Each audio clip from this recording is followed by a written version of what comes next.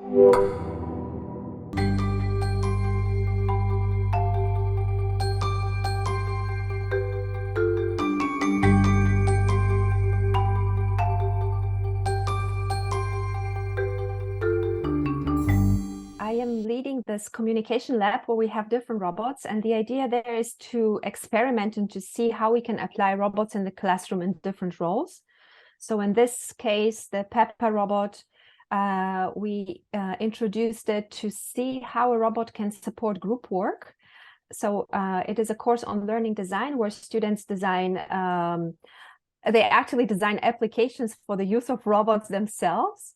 And they have different, and they work in groups. It's a project-based coursework. So they work in small groups throughout the semester. And the idea or the question was, how can a robot support the teacher in the classroom with many students who work in small teams? And how a robot can orchestrate an entire interactive session that has like a workshop project-based character. So that was the reason. So the empathy mapping is an interactive session that we do with students, where students try to understand and empathize with a future user or a future learner for whom they design an e-learning or learning design an e-learning application. And in empathy mapping, we have different fields. So we are like trying to put ourselves into the shoes of our future learners, or look through the eyes of future learners, try to imagine, what do they see, what do they think, what do they say, what do they feel. So we go through different questions related to cognitive, emotional, affective, and also cognitive, related to actual behavior in everyday life, to all these different aspects. And this empathy mapping is like a sequence of different questions that are asked to students, and we do this in groups. So students discuss this in group, and then when they arrive at a conclusion, they write down their results in a template that we create in a Miro board. Mm-hmm. So this is where the final outcome lands, in this Miro board, but before that there is a lot of discussion in the group. And the role of the Pepper robot in this case is to orchestrate the entire class. So it basically, first of all, it gives a structure. So it tells about the session, introduces the session, it tells how it is structured, what will happen step by step. The students have to use the Miro board. First, they have to discuss in groups and then put the results, the final results, into the fields in the template in the Miro board. And then the Pepper robot asks each question, and it asks a question and measures time. So there's also the timekeeping aspect.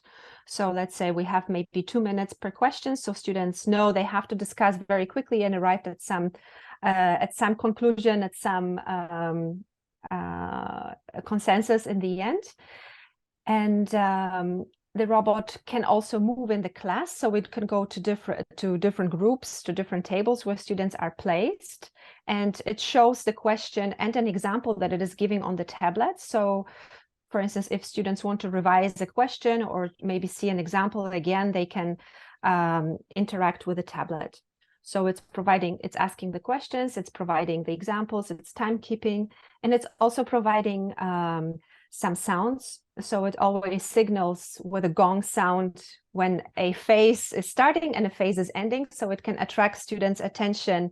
Okay, now it's the start, now it's the end. So when they're, like discussing at the table and it's very loud, there is this gong sound that catches their attention, and they know now it's the end, now it's the beginning of a new session. So in this way, it's helping me as a teacher who teaches in this course to orchestrate this empathy mapping session on a more organizational level. And in this way, I win time.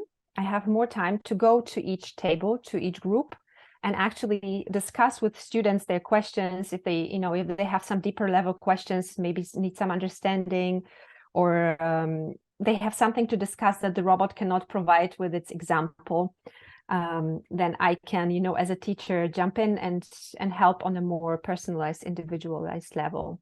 and I don't have to worry about timekeeping. I don't have to worry about, I don't know, making some sounds or shouting. It's the end. Let's move to the next session. It's all done by the robots. So it's safe. It also contributes to my well-being as a teacher, because I feel less, I don't lose as much energy as I would. So I don't feel as stressed at the end of the class. I'll actually, when the robot helps me in the class, I walk out of the class with high level of energy. I'm not as worn out as I would be with 30 students, you know, that need my attention, and there's a lot of action going on.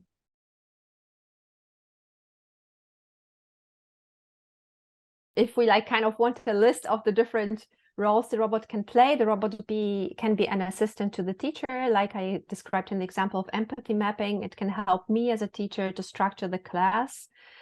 It can, depending on how we program it, it can be an assistant to the learners or to the students, for example. So we have some scenarios where we place a smaller robot now on a table, and it can assist the learners in a more individual way.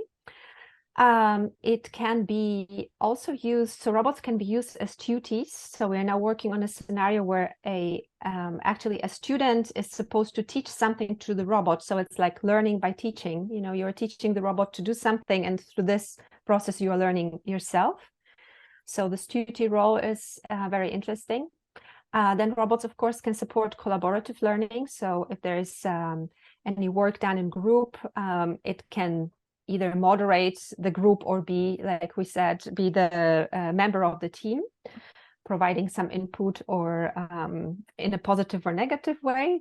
And of course, if we think about the classroom itself, or the university itself, or school itself as a physical space, a robot can also serve as a concierge, maybe at the entrance. So it can help students to find a place to the room, or find some information, give some information. It can welcome the students. It can, you know, use these different information that maybe we as teachers are not capable of giving to 30 students at the same time. And of course, it can also use as a kind of feedback machine. So if students have some feedback, like we know from airports, for instance, in the classroom, you know, we could collect feedback while going out or walking into the classroom, or maybe collect some information about how students feel on this day. So this is also an application, a little bit like beyond the learning process itself, but still like within, you know, the physical space of the classroom.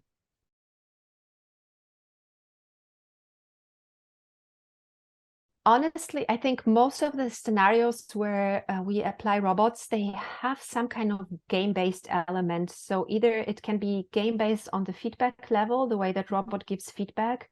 It makes this, for instance, the thumbs up or thumbs down, depending on the replies of the students, you know, so it can be implemented anywhere. But in this buzzer game scenario from the conference Robotics in Education, we described a scenario that is developed especially to recognize nonverbal sounds in the classroom.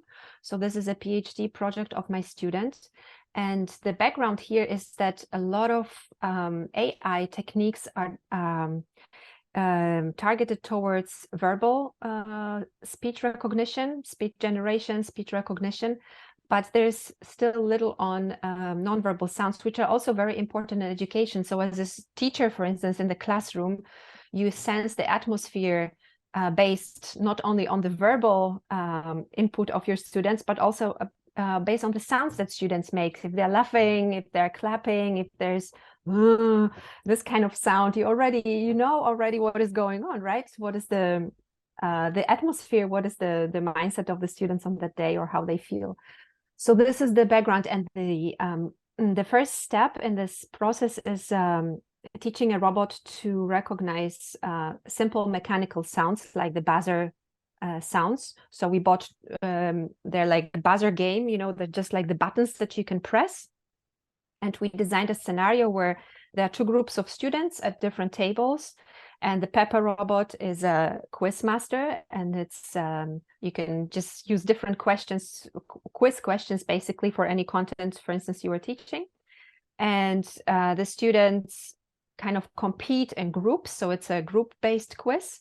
And the team that knows the answer first, one person has to press the buzzer, and the robot recognizes from which buzzer was pressed first, and then tells this group can now say which answer is correct.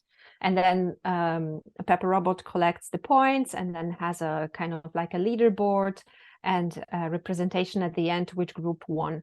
So this is the idea. And here the robot is trained.